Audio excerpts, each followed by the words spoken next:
Se você acompanha o canal, você sabe exatamente por que eu tô fazendo esse vídeo. Mas caso você tenha caído aqui de paraquedas, cara, recentemente, no nosso clube do livro de terça-feira, nas nossas lives de terça-feira, eu li junto com vocês esse livro aqui, Sol e Aço, do Yukio Mishima. Né? É um livro que eu finalmente tenho em papel. Né? Olha que beleza, olha que lindo, bonito, ó. Pra thumb aqui.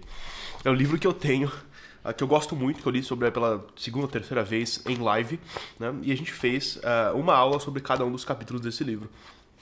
E nesse vídeo eu queria fazer uma sintetização, né? Eu queria juntar o que eu acredito que seja a lição mais importante que você pode tirar desse livro. Isso aqui vai ser o grande... não é um grande resumo, né? Mas se eu tivesse que te dar um conselho, uma coisa mais importante desse livro, o que seria, né? Então vamos, para quem não é familiarizado, introduzir aqui esse conceito, esse livro, né? E para quem você talvez pode pular uns minutos do vídeo, né? Para quem viu as lives, pode pular uns minutos do vídeo quando eu começo a falar sobre... eu vou tentar colocar aqui os marcadores, pode pular para a parte que eu começo a falar sobre as lições do livro em si. Para quem não conhece esse livro, cara, é o seguinte, esse autor aqui, Yukio Mishima, ele escreve esse livro em 1968, né? Ele é uma figura controversa, é uma figura polêmica e é uma figura que, inclusive no país onde eu moro, aqui no Canadá, você não vai encontrar esse livro para vender. Isso aqui eu ganhei de Natal dos meus pais quando eu fui visitar eles, porque eles moram nos Estados Unidos e lá você consegue achar esse livro, mas aqui você não acha o livro porque ele é um cara meio controversial. Ele é um cara meio controverso, né? Ele tinha umas ideias políticas meio extremas, ele era um grande defensor do Japão imperial durante a Segunda Guerra e ele fica muito puto da vida quando o Japão desiste da guerra, né? Ele queria continuar lutando até o final ali, beleza? E esse livro, cara, é o último livro que ele escreve, porque em 1970 desculpa, eu desaprendi a falar agora. Em 1970, ele, junto com um grupo de estudantes que ele faz, ele invade um dos quartéis do exército em Tóquio, né, do exército japonês em Tóquio, e ele começa a tentar incentivar e fazer um motim para dar um golpe de estado no governo e reinstaurar o imperador. É um cara muito de boa, né? E quando dá errado, ele resolve fazer aquele suicídio ritualístico japonês samurai, o seppuku, né? Então o harakiri, ele pega a espada e em público, em 1970, aos 40 e pouquinhos anos, dando um fim à carreira e à vida do autor, beleza? Esse livro foi o último livro que ele escreve e é o livro mais autobiográfico e pessoal que ele escreve durante a carreira dele. Ele era um romancista, ele era um escritor normal que falava sobre fantasia, escrevia literatura. Eu nunca li nenhum dos outros livros dele, pra ser bem sincero, mas esse livro aqui, cara, ele como nas palavras do próprio, né, uma mistura entre uma confissão e um ensaio, né? Então, de certa forma, ele tá querendo aqui expor as ideias dele em relação ao Sol e o Aço, né, o que ele quer dizer com isso, e também confessar as próprias fraquezas, as próprias falhas, né? Então ele fala sobre como ele era uma criança fisicamente frágil, que vivia dentro da cabeça dele, que estava sempre intelectualizando as coisas, sempre pensando, que gostava de virar a madrugada lendo, e bem introvertido, bem frágil. Inclusive, uma das grandes frustrações dele, que ele expõe no livro aqui, é o fato dele não ter conseguido ir para a guerra, né, porque ele era muito fisicamente frágil, e ele não foi permitido de participar, né? O cara foi chutado do exército porque ele era um frango, entendeu? E um frango de saúde questionável. E o que ele faz, então, o Sol e Aço, ele conta sobre essa narrativa, né, do encontro dele com o Sol e com o Aço. Com o Sol, ele diz literalmente o Sol, né? Literalmente ficar mais bronzeado, se expor ao Sol, ficar à luz do dia, né? Porque, como eu falei, ele é um cara que gostava muito da escuridão, das trevas. Mas também com o ferro através do exercício físico, do levantamento de peso, do fisiculturismo e da luta, né? Então, aqui o subtítulo do livro é um testamento pessoal sobre arte, ação e morte ritual. Então, nesse livro, ele vai falar sobre vários desses assuntos, que são extremamente interessantes. Se você tem interesse nesse tipo de coisa, né?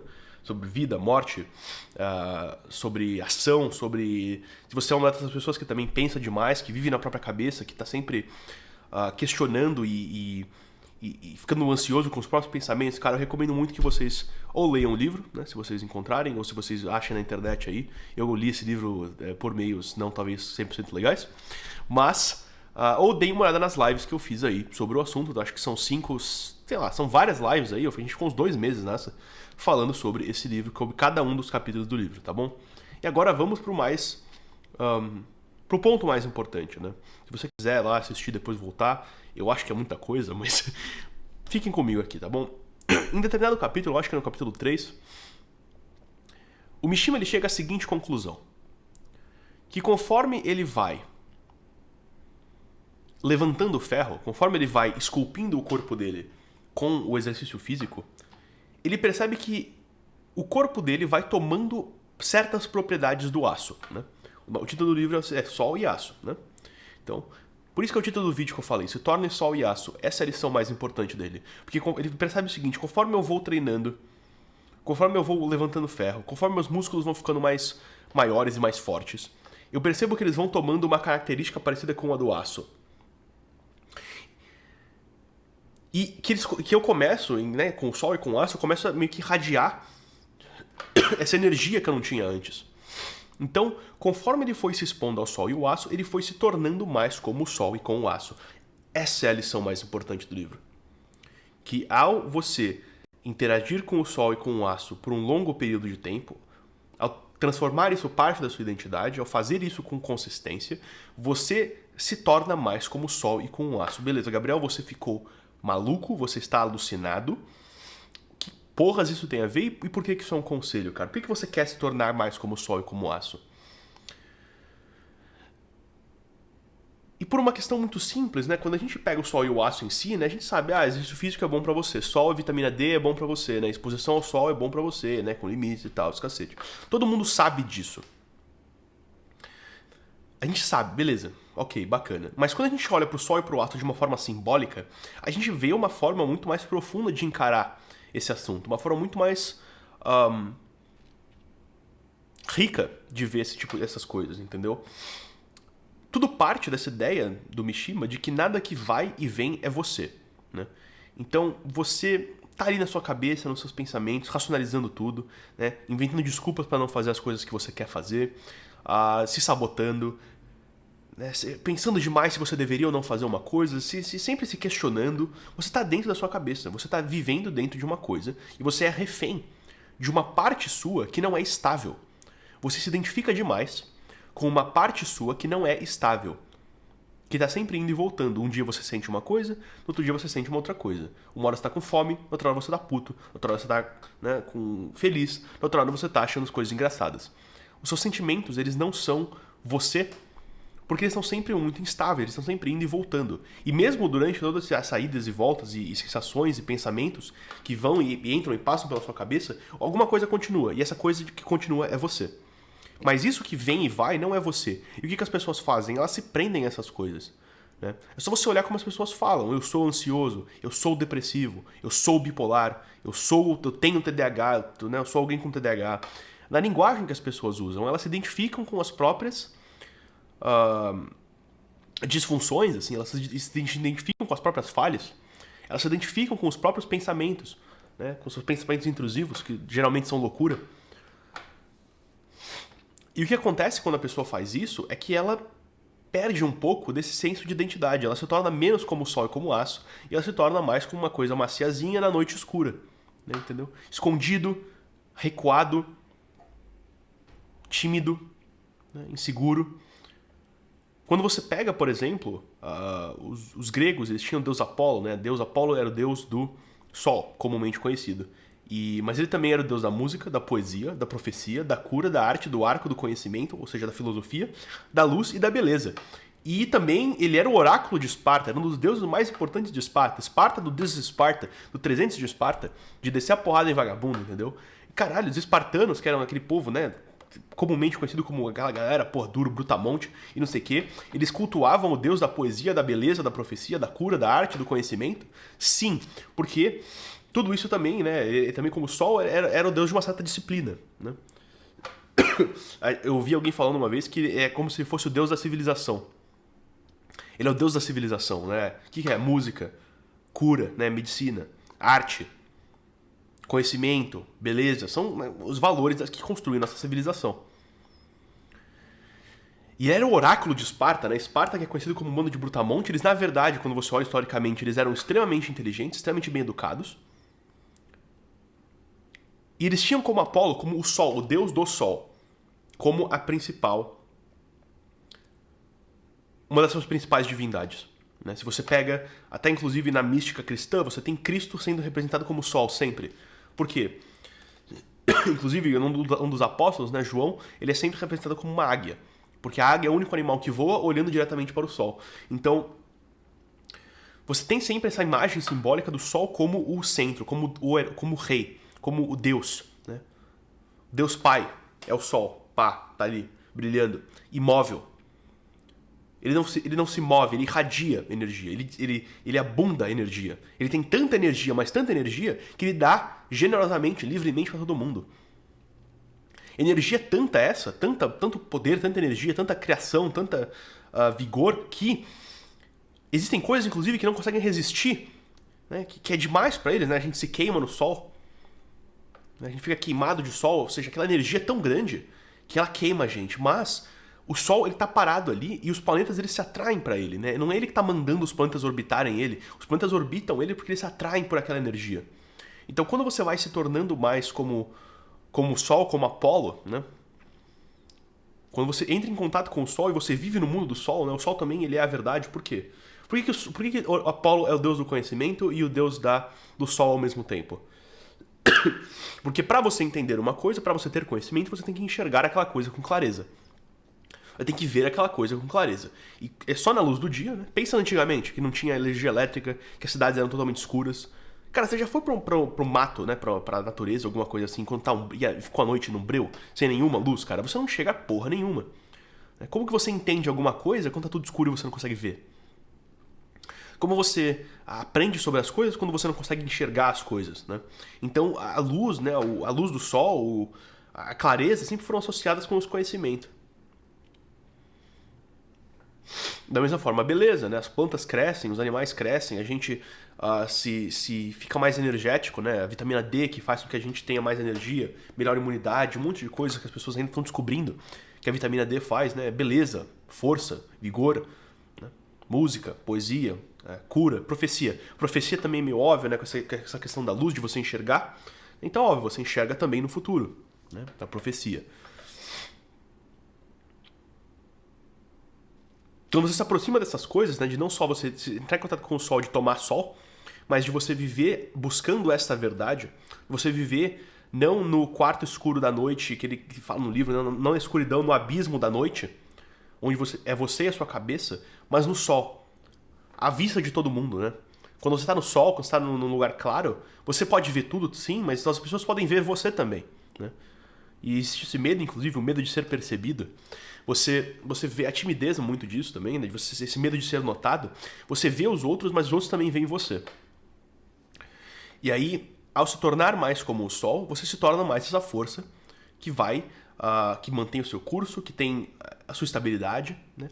Por que você não pode se identificar com seus pensamentos e com seus sentimentos? Porque se você fizer isso, você vai perder essa habilidade do Sol, você perde essa estabilidade do espírito, né? O Sol é o espírito. O Sol é o espírito, o corpo, ele é o aço, né? E a noite escura, ela é a mente, né? A gente sai da noite escura, porque a noite escura tá todos os perigos, né? A noite escura tem predadores, a noite escura tem coisas que a gente não consegue ver, armadilhas. Caralho. A gente sai da noite escura, a gente vai pra luz, ou seja, a gente para de ficar racionalizando tudo. E por meio do contato com o espírito e com o corpo, né, com o cultivamento do espírito e do corpo, você sai de dentro da própria cabeça, né? O aço, né? O aço a gente pensa no quê? Ferro. Aço, ferro, mais ou menos ali a mesma coisa. O aço, ele é o quê? Ele é um ferro purificado, então tem essa ideia de que você está purificando, né, por um processo de disciplina física, de sofrimento físico, de abraçar o sofrimento voluntariamente. Esse livro fala bastante sobre isso também, sobre o sofrimento. Ao abraçar o sofrimento voluntariamente, você está meio que purificando o seu espírito, purificando o seu corpo, purificando sua mente, né? Quando você está em dor, em sofrimento, cara, não importa o que você pensa, não importa o que você acha das coisas. As suas sensações, elas deixam de te importar tanto, né? Os seus pensamentos não importam mais tanto. O que você sente fica meio de lado, porque você está apanhando, você está com dor, né? Tá puxando um negócio difícil, tá levantando peso, né? Como que você vai ficar pensando nas coisas? Você não fica, você esquece disso. E você é meio purificado por esse ferro. Ferro associado com Marte, né, deus da guerra. Então também essa ideia de novo da força, da disciplina, né? O Sol e o Aço, ele é o corpo e o espírito. É o espírito e o corpo, né? Que também pode ser o rei e o guerreiro, né? Se a gente for falar de arquétipos, é o rei e o guerreiro. Mas também pode ser, né, o pai e o filho, da cristianismo, né? Pai e filho.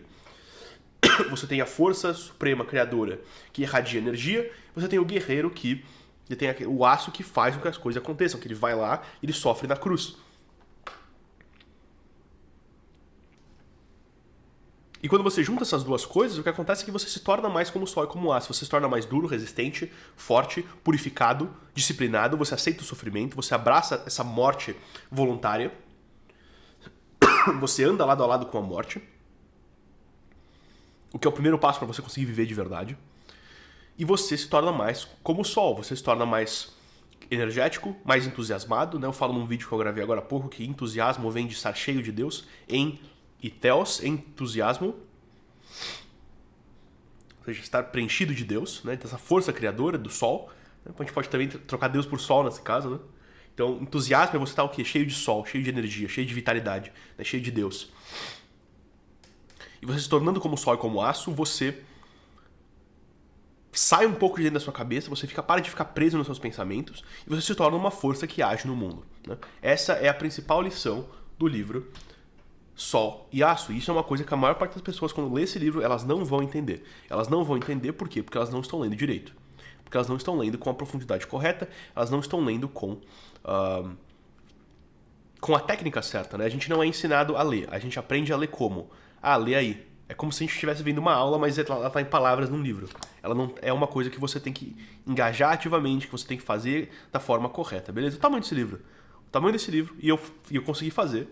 Pô, sei lá, lendo direito, lendo certinho, eu consegui fazer aulas e aulas e aulas e aulas sobre o assunto. Cara, na moral, se eu quisesse, eu acho que eu podia passar 6 meses falando só sobre esse livro.